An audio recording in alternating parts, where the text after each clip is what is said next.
You are now listening to the Sporadic Sports Podcast. Hello and welcome back to the Sporadic Sports Podcast. We're glad to be back with you. We have our new member. The youth movement has come to Sporadic Sports. Of course, I'm joined by Jordan and Jared, but I'm also joined by our new member, Jack. Yep. A lot of J's in this podcast right now. A lot of J's, actually. Yeah. J to the fourth power. The J's are the ones that show up, and that's just the way it works. Shots fired. Yeah, I mean, I'm just listen. Shots fired. Other guys have stuff going on. It's fine. Austin's work schedule sucks. Apparently, Andrew's getting ready to be in the Olympics playing men's softball here coming up in the summer. So congratulations to him. Yeah. But we're here, so we're gonna let it roll. Some of the things we said in the last podcast did not. Some of them aged quite well, and one in particular did not age very well, and I have no problem with that. But I'll leave it up to the people. What are we going to talk first? We're going to talk NBA. We're going to talk NHL. I think we talk NBA. I mean, this isn't going to be released the night after this happened, but last night the Timberwolves beat the Nuggets in Game 7, and the first thing I want to talk about in that game is like Anthony Edwards is him, and that's obvious. But in that fourth quarter, the big men from Minnesota, they dominated. Like, literally, they dominated. It didn't matter. Even Naz Reid came in, and he was shutting down the Joker. I mean, Joker was tired. He played, like, every minute but one in the entire game. But, like, the Timberwolves are just good overall. Like, they're solid. And it's not just Anthony Edwards. I mean, I haven't watched him a lot, so, you hear Anthony Edwards, you see his stats. It's like, wow, but they're a solid team, man. Yeah. Whenever Rudy Gobert starts hitting fadeaway middies, you know that, like, The ugliest little, like, dude, you might be cooked. I think what really helps out the Celtics there is the bouncing of the Nuggets, because you see the Celtics kind of the favorites now. They don't have the big man. Al Horford starting, getting 35 minutes a game. That's terrible. And Jokic getting bounced already makes their Celtics run way easier. Absolutely. I think that's true, and especially because of the pedigree of like the Nuggets. They just won the championship, so they have the experience of just being there. So, and now you just have a bunch of teams that don't really have that, and so I think you're right. I think it's really good for the Celtics, but I hope not. I hope they just lose to the Pacers. That'd be great. Yeah, That'd that be would be ideal. great. Yeah, I mean it's crazy to see the difference in each roster. Of course, like you look at the Mavericks, they have Kyrie, who has some experience, but what has he done in the playoffs without LeBron? You know what I mean? Like, Oh no. That one series, Kyrie kind of won them that game against the Warriors. well, they both had a couple. Like there was a couple of games in that 3-1 series where Kyrie went off. There's like one game where him and LeBron both had like 40 or something like that. Now he did hit the huge, basically the series deciding three, but like he did have LeBron to fall back on. So Oh, we might get to see a Kyrie Celtics finals. that'd be wild. That'd be very interesting because we all know that he hates going to Boston. So, and I like Luka. Like I would like to see the Timberwolves pull that series out. Not a big Kyrie guy. He went to Duke. So, I mean, I rooted for him whenever him and Braun were together. But I know. called for the Celtics last week when we recorded. Everybody made fun of me. I want to just point that out there. Everyone It wasn't made that fun we didn't of me. make fun of you because it's the smart pick. We didn't make fun of you. We just didn't like it because we don't like the Celtics. That's yeah, all. and they also choke. But now They do choke. now like Jack said, now that the defending champs are gone, it's if they don't win it this year, they're going to get absolutely slaughtered in the media. Yeah. And rightfully so. They got slaughtered last year in the media. Yeah. So it's gonna be even worse. I mean, the Heat were hot. So, but I'd like to get everybody's predictions in this. We'll start in the Western Conference. Who's going to win the series and in how many games? Jordan. T-Wolves in 5. Wow. It's nothing against the Mavericks, but like the Timberwolves are like probably the best defensive team that's remaining in the playoffs. Obviously, you have to consider the Celtics, but I look at the Timberwolves. I think they're the better defensive team out of those two. They were close to the top of the league in the NBA in defense, and that's what wins championships. And I don't know how much defense the Mavericks have. So I just kind of lean that way, but I also don't think they win the decisive game in Dallas. So that's why I'm going 5 instead of 6. Interesting. Jack? I'm leaning Timberwolves just because of Cat and Gobert. I don't think the Mavs really have an answer there. You kind of think that Luka and Ant kind of balance each other out. They're both going to get their buckets no matter what, so they kind of balance it out. It's going to be if Cat gets defended well, I think the Mavs have a chance, but give me T-Wolves in 6. Jared, you got a prediction? No, man, I'll just defer to you. I just want to just throw a team out in a certain amount of games. Bro, I mean, in the Western Conference? Yeah, Mavericks and Timberwolves. Bro, since everybody else has gone with the Timberwolves, I got to go with the Mavericks in 6 games. Okay. 6 games. Yeah. And I won't watch it. And I won't watch a single one of them. Can you give me an in-depth reasoning behind that, Jared, please? Yeah, so basketball, and NBA and whatnot. So you'll see it. You'll have that on those big jobs for sure. And yeah, for sure, Mavs in 6. There you go. I love it. See, I'm at a point where like I agree with what you all say. Like definitely with the big men. Who are the Mavs big men? Like, do they have anybody that can match up with one of them, let alone 2? However, I feel like if Kyrie can turn it on and be like playoff Kyrie, if Luka can get buckets and Kyrie can feel comfortable enough to take big shots, because I mean he hit a couple big ones in their game 6, then I think it can be very interesting. I think it's going to go 7. I'm going to go with the Timberwolves just because my heart tells me to go with them. But I think it goes 7. I think that it's going to be a very competitive series.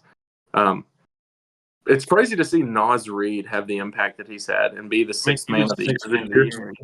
Yeah, like who would have thought? What were the betting odds on that? Like, and you kind of got to root for Mike Conley too. I mean, he's been around forever. He's been balling forever, and he's still got it, man. Mm-hmm. So, and he's pretty good defensively too. So that'll be. I mean, I know he's old, but like he's still got it. So it'll be interesting to see. Well, that takes us over to the Eastern Conference, where we have the Celtics, who is it? They're like they've made the Eastern Conference Finals like 6 times the last 8 years or something crazy like that. And then you have the Pacers, who are there for the first time like since Reggie Miller. So, a tale of 2 very different teams here. But I'll let you all talk about that first. Well, I mean, I think it's going to be a really evenly matched series. Like I think it's going to be kind of like the Nuggets and the Timberwolves series where one team just kills another team every single game. It's going to really depend on the Pacers if they're hot or not, because we saw in the last series against the Knicks, they weren't hot in some games and they got beat pretty badly. And then they come out in game 7 and have a historic performance. I think they're going to do that a couple of times throughout the series. So I can't not pick Boston. I just can't. So I'm going to go Boston, but I'm going to go Boston in 7 because I think the Pacers are going to have some games where they just shoot the lights out. I don't know about that. I think Jason Tatum, I don't know if they're really going to have an answer for him. Pacers do have Aaron Nesmith, who was a weapon at Vanderbilt. Shot like 50% from 3, but I don't know if they'll have a response for Jason Tatum, but like the response will be shooting 50% like they did in game 7, like that. I think they're going to have enough games like that. Can you recreate him in the aggregate? Essentially, like, can you recreate his output? Yeah, with maybe a couple of guys.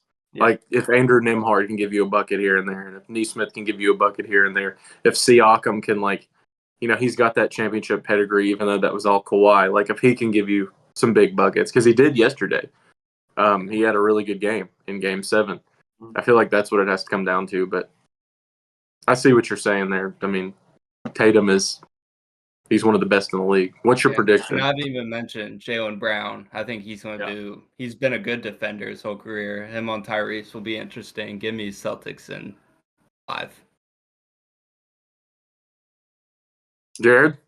Yeah, I gotta agree with the newest member of the podcast. This young man knows what he's talking about. He makes a whole lot of sense. I said it last week when we recorded this that it was going to be Celtics. And again, you can say, oh, we just didn't want to see it. Both of you guys gave me a real hard time about it. I'm going Celtics in 5. This kid knows what he's talking about. Come on. Put a little respect on his name.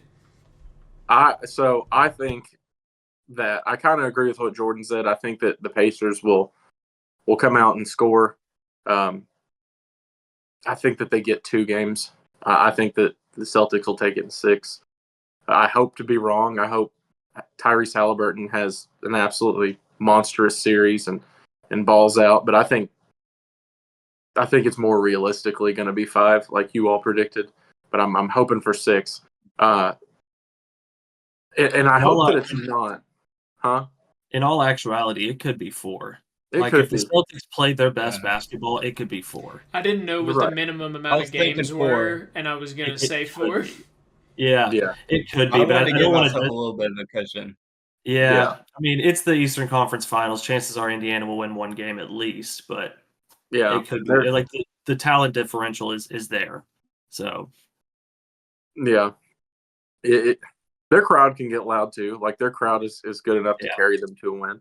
I just hope that it's not, if it is kind of a back and forth series, I hope that it's not like the T-Wolves and the Nuggets. I hope it's more like the Knicks and the Pacers, because like most of those games were very back and forth and, big shot after big shot, teams making runs at the end of the game. And, I saw a Knicks Twitter post yesterday, something about like game 3 will always haunt us, yada, yada, yada. It's like you all did the same thing to the Sixers in the first round.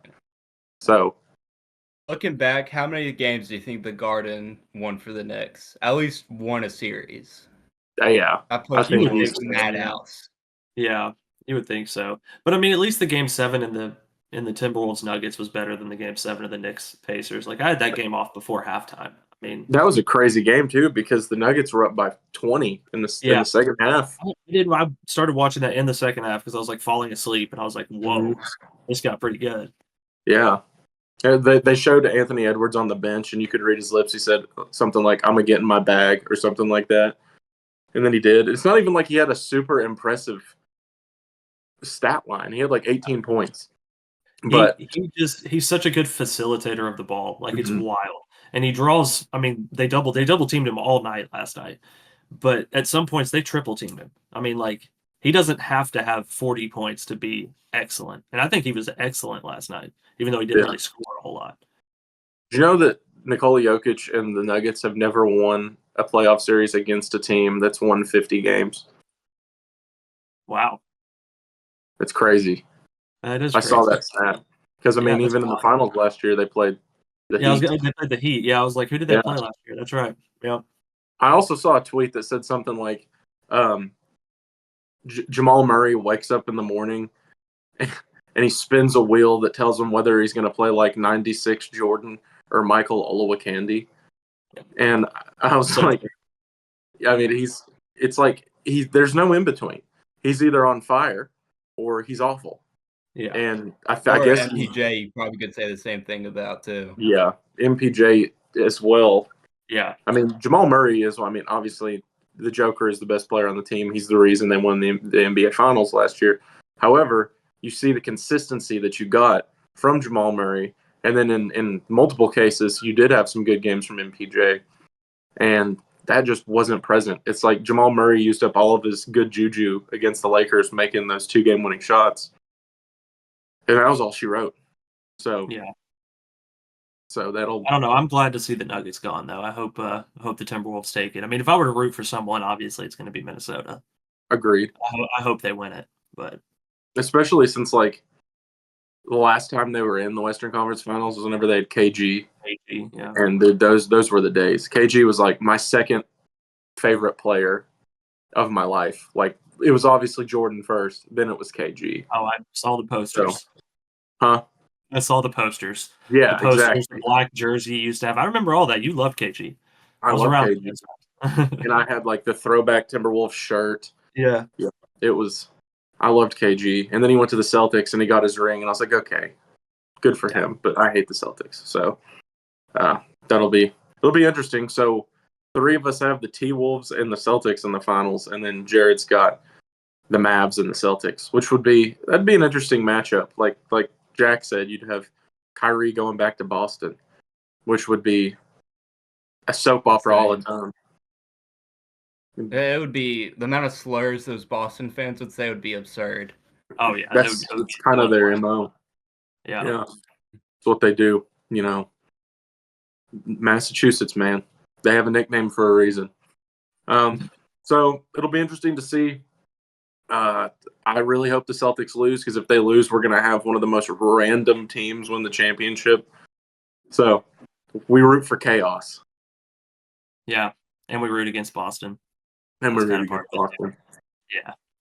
So transitioning over to the NHL, Game 7 of the Canucks and the Oilers is tonight, correct? Yeah. Yes. And Brock Besser isn't playing because he has like a blood clot. Oh wow, really? I didn't know that. Yeah, I saw that like yesterday. So I'm praying to God that McJesus does McJesus stuff, because after we lost to the Canucks, like, piss on them. Yeah, I mean, like, I just want to see McDavid get one. Like, I think he's good enough, you know, like, you see a great player like that. It's like LeBron. I wanted him to get one when we went to Miami. Yeah. But, yeah, I definitely want the Oilers to win it. And I think they should. I think that they're the better team. They're on the road, though, aren't they? I feel like, yeah. The Oilers have been close to making it to the finals a couple of times now. They had that series with the Avs like 2 years ago, I want to say. Game 7 just give me the best player on the ice. Give me McDavid in the Oilers. Yeah. You got to think him and Draisaitl will at least combine for 2 points. Plus, I think Matthias Ekholm still plays for them, right? He does. I was going to say, justice for Matthias Ekholm. Let's go. We could throw your old Ekholm jersey on and be like, close enough. I would do that, but I think the game's at like 9 or 10, and I'm not staying up to watch that. I'll check it. It's at 9 tonight. Yeah. It's at 9. I could probably catch like the first period of it. Yeah, exactly. I mean, Edmonton really did the thing there in Game 6. I mean, it was like 5-1. Yeah, they beat the crap out of them. I watched a little bit of it, and it was honestly like it got kind of hard to watch after a little while, because it was like, all right, this is just kind of like foreshadowing what's about to happen, I think. So, I mean, if Edmonton is like on, they're the best team. Like they're the best team in the NHL, but they're just so like up and down. So just depends on who shows up. I could see them winning this game 6-0. I could see them losing it 6-0. It's hard to see them like anything consistently. Like they just don't know how. They don't have like a consistent like team right now. Yeah. Like we said last week, they're the Celtics. Like on paper they should win it all, but they haven't. So it'd be crazy if they both won it all in the same year. I'm fine with the Oilers winning it, but not so much the Celtics. So let's say the Oilers win. We're just going to go ahead and say that they do, which means they probably won't. If they do win, I guess we can predict both situations. If they win, who do you have winning in the series, the Oilers or the Stars? I just don't know how the Stars are so damn good. Like, I just don't understand it. It doesn't make sense to me. But like, I kind of have to. I mean, I don't know. I thought they'd lose to the Avs. I just haven't been like. I've watched a couple of their games, and no, I don't watch as much hockey as I do basketball or football. But like, it just doesn't. I feel like I would take the winner of the Edmonton-Vancouver series all day long, regardless. Yeah, regardless. But it's probably, it could be ignorance on my part, because Dallas is obviously just continuing to win series. But I'm just looking at them. I look at their roster. I watch them play. I'm like, they're not that exciting. Yeah. But they're just getting the job done. And when you just go out there and win games, then that's great, you know. But I would have to take the winner of the Edmonton and Vancouver series, honestly. Ottinger has been playing really well this playoffs. Yeah. He's kind of been, I feel like he's kind of kept him in a lot of games. And then Jason Robertson's really good at hockey as well. So, I don't know. I could see the Stars making either team competitive, 6 or 7, but I agree. I'd probably take Canucks or Oilers. Yeah. And Matt Duchene scored the deciding goal in that series too. Yeah. And then he went absolutely crazy. It was like, he didn't have the opportunity to do that with the Preds last year. I mean, before this year, he had the most goals in Preds single season history, and then Phil broke it, thankfully. Yeah. But, you know, in one respect, like, I'm glad to see him doing well, because, you know, I have love for him. but at the same time, like he wanted to be in Nashville so bad, and then he was gone. So, but I agree. I'd probably go with either of these two Canadian teams. Be huge for the brand. Canada hasn't had a winner in God knows how long. So, but that takes us over to the Eastern Conference. And last week, we kind of debated back and forth over who was the hottest team in hockey right now, and the two teams that we came up with were the Rangers and the Panthers. So I said the Panthers, and both teams ended up losing a game after we had our discussion. We figured they were going to finish it off pretty quick, but the other teams made it a little bit interesting. But eventually, the stronger teams prevailed. But now I feel like these two teams, this is going to be. I think this series is going 7. I think that I think that this is the best thing that could possibly happen if you're a Western Conference team too, because they are going to beat the hell out of each other. Mm-hmm. And it's going to go 7. It's going to be a knockdown, drag out. One of Florida's players, like Sam Burnett, punched Brad Marchand in the face, which was awesome. He deserves it because he's a rat. I mean, but these two teams got active too. Do what? Kachuk did get active. He always will. Too. So it'll be interesting to see. Both teams are pretty scrappy. Both teams are very, very skilled. But I'm going to go with the Panthers because I said the Panthers last week. But it's toss up. Yeah. I think if there's going to be a series that you watch, this is the series to watch right here. Sure. And I think I agree with James. I think it's going to be 7 games more than likely. I'm going to go with the Rangers though. And I like James said, I think it's just going to be like a fight the entire time that you watch these two teams play. So I'm definitely like I don't ever watch sports, but I'll actually watch that series.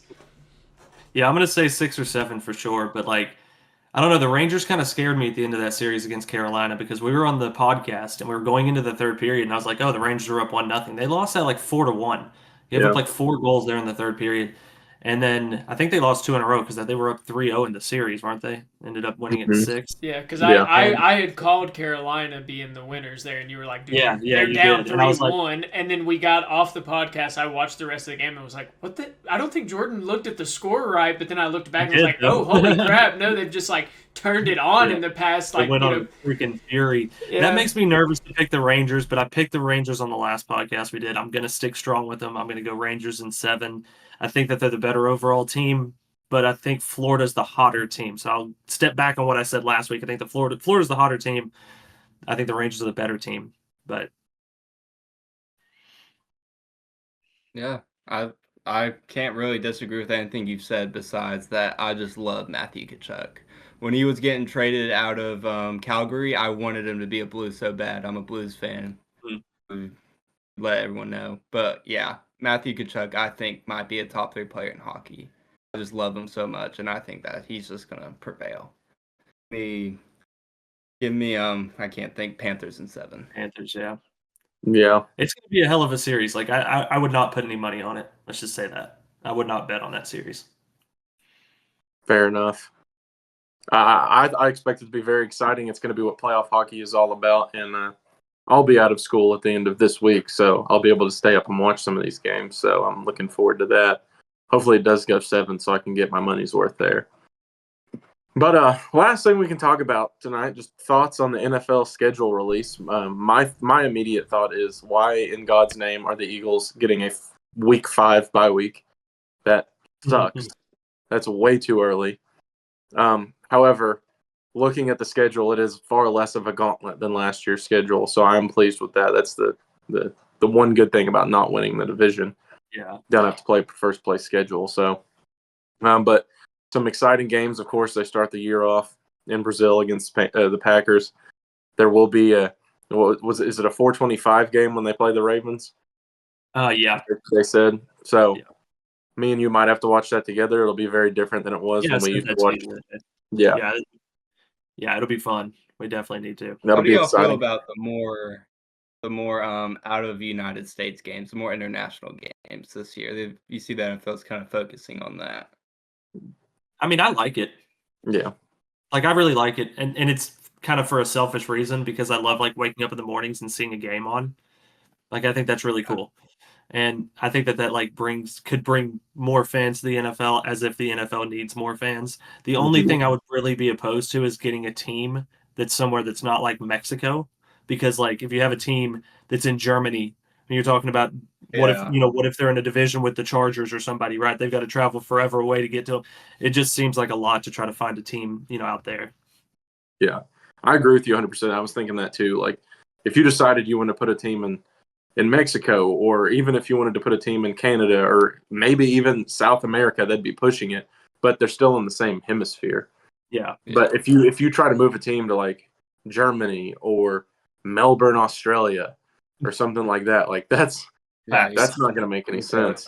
So it's a fine line, but I like the fact that they're doing all these games, more outreach, and the fact that these people in these other countries are so excited to have the NFL over there. And it's really funny to watch those games and to see like the jerseys in the stands. Like you'll have like the Chiefs and the Dolphins last year, and somebody's got like a Giants jersey on and a Patriots. They don't care. Brett Favre jersey. Yeah.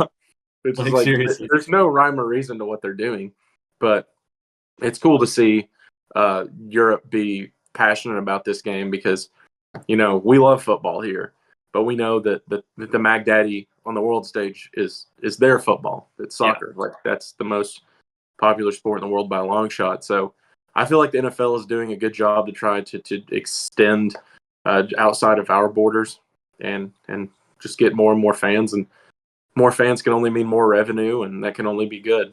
What I do have a problem with is the fact that next year they're going to be on like a billion different streaming services. Like there's going to be on Netflix and Amazon. Terrorism. Yeah, it's annoying. Just like if you're going to stream games, just do them on one platform and call it a day. Stop with this. Like, how much money are we going to have to spend to watch all Netflix just gives them $1 billion and just buys them all. Yeah, that'd be okay. Yeah, but I feel like Jeff Bezos might have something to say about that with Amazon.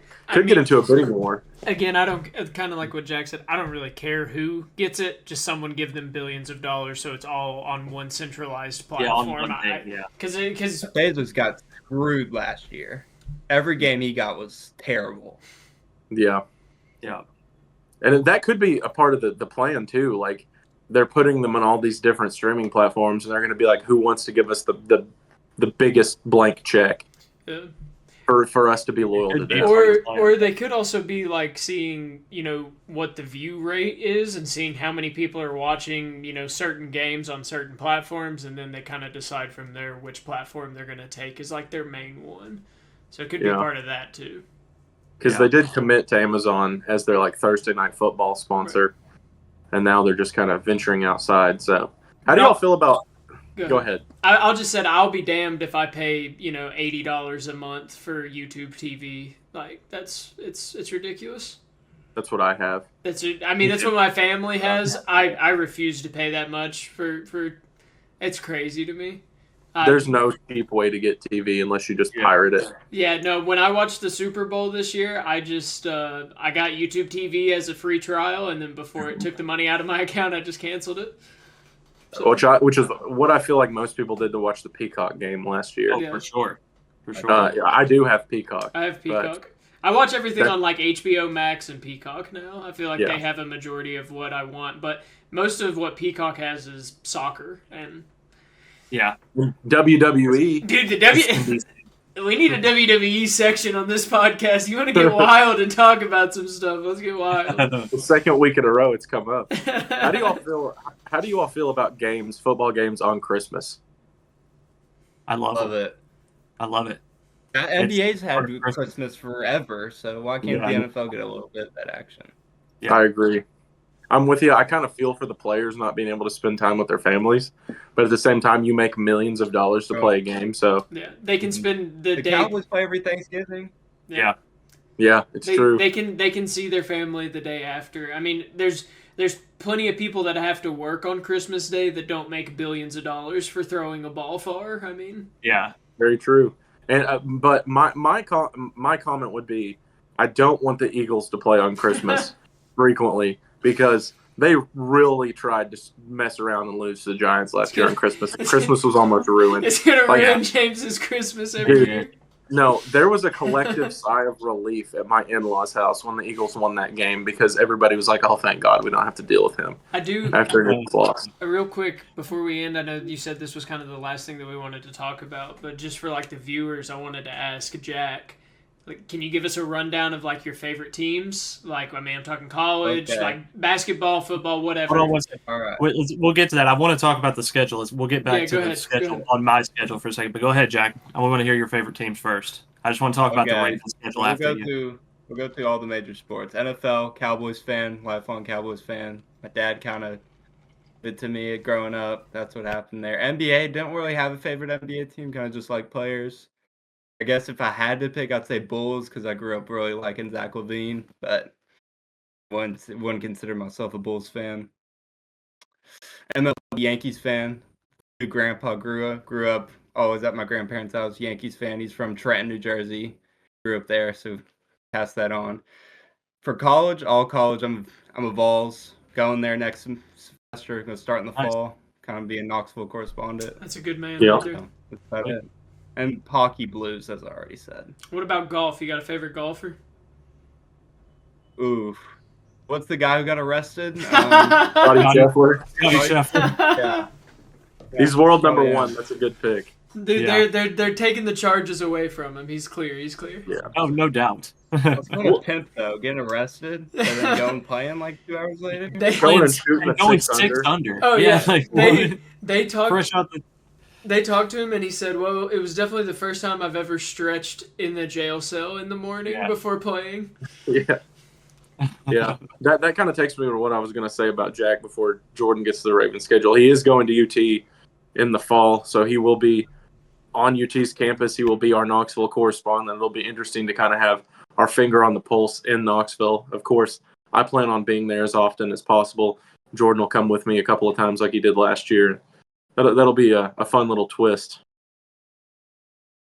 But Jordan, go ahead and talk about the Ravens schedule. Have y'all seen the Ravens schedule? I haven't looked at it. It's brutal. No. So they start off on, of course, at the Chiefs. Rematch the AFC Championship game. They're at home against the Raiders, okay? At Dallas, against Buffalo, at Cincinnati. That's the first 5 games. I mean, I could literally see them starting 1-4, honestly. At Kansas City, at Dallas, Buffalo at home, at Cincinnati. That's tough. And then their Christmas Day game they've got against Houston, which is going to be tough. Of course, they play Cincinnati twice. They've got the Eagles. They've got a tough schedule. I think I saw they're the second toughest schedule in the NFL. Like, they've got a very, very tough schedule. I think it's 9 games against playoff teams from last year, which is just crazy. My advice to them would be don't do well through the gauntlet and crap the bed at the end of the season.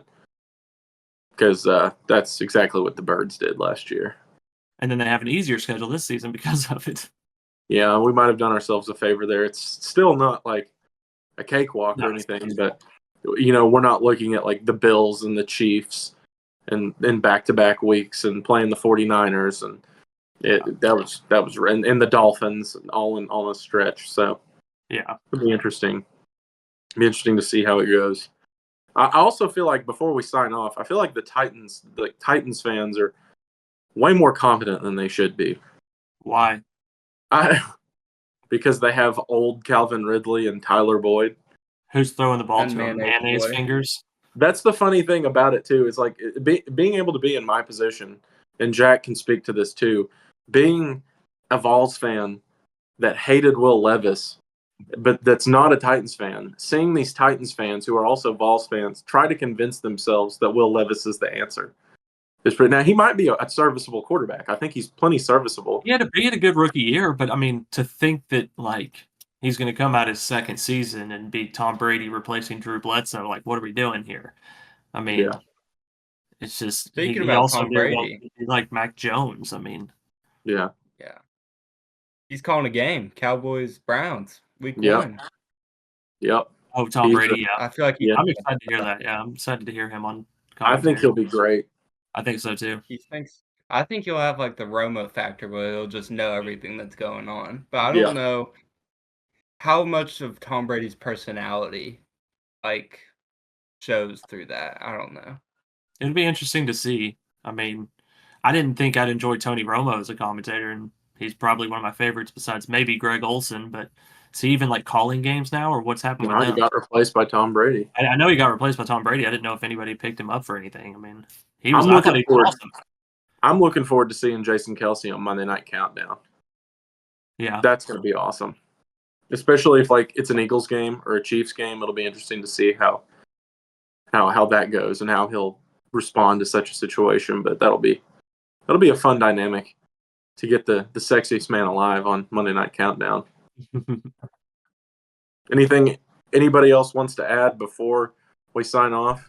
Did you guys see Kyle Busch and Ricky Stenhouse Jr. fighting in the pits, man? Dude, Ricky Stenhouse Jr. waited 198 laps just to punch Kyle Busch in the face. And to that, I say, you're a good man, Ricky Dude Stenhouse punched Jr. him straight, and then his dad just started going in on him. Yeah. Just wild. Just a way to wake up this morning. I wake up, I roll over, I get on Twitter, and I'm like, what is going on? And I just watch Kyle Busch get punched in the mouth. Pretty awesome. They wrecked on literally lap 2, and they were just mad about it the whole time. Just the best part of it, I'm pretty sure, I think it might have been Ricky. He looked at Kyle at the end of it and was like, we both suck. What's it matter? And like that, as they're walking away, is just perfect. Also, he like went and parked his wrecked car in Kyle Busch's pit stall right after it happened, and then they interviewed him, and he was like, maybe I'll get Richard to hold my watch. Talking about Richard Childress, like he was going to fight him.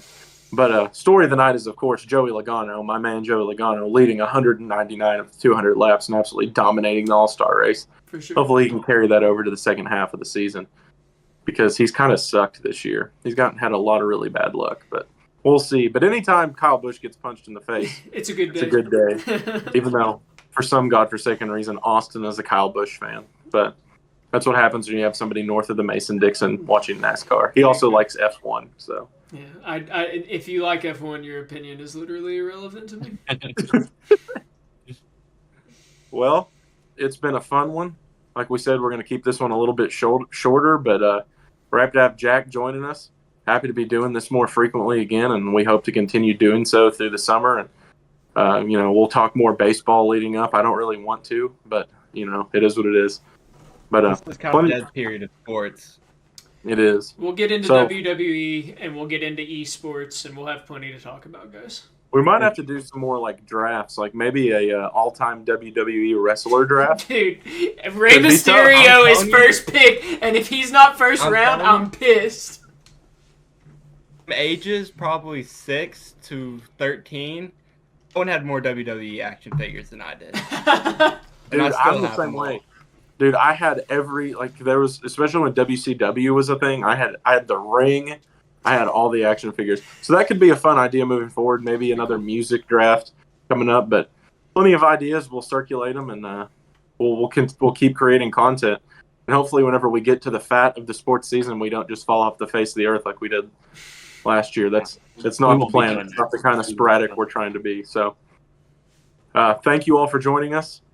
Please continue, like, subscribe, share with your friends.